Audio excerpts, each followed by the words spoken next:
All lies come to the light sooner or later, regardless of how much a person defends their lies. This is bound to happen. Like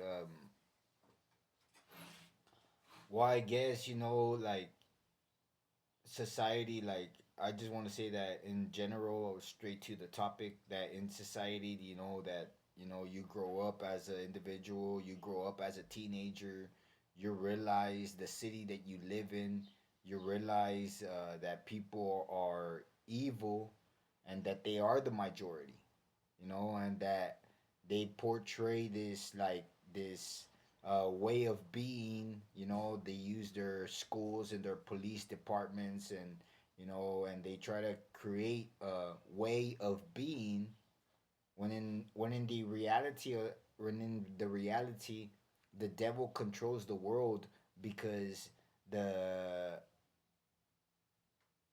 the majority of the population, the my the majority of the population leans towards doing evil. They lean towards doing evil, and you grow up, and like you could argue with people that that have no knowledge whatsoever, and you could argue hours. But the bottom of the line is that we all grow up. We all grow up. You realize the city structure for what it is, and that you realize that everywhere you go is basically the same thing, that they are the majority, and that we as Christians, we stand out. you know Imagine how they must feel, you know being evil. Imagine how they must feel in their aircon and their brand new cars. Imagine how they must feel, how they look to the new generations.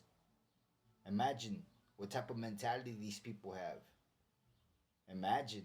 And it all comes to the light. I mean, regardless of what anybody says, regardless if you want to go argue and you want to speculate about how the city functions and about how orgy societies control, regardless, it comes to, how would you say it?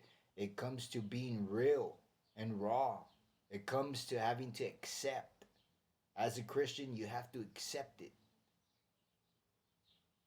And regardless of how much they are excited, they are excited, they demonstrate being excited, they demonstrate, that they are also Christians, regardless of how much they maintain characters, they're not like us. They're sick, evil people, and it all comes to the light.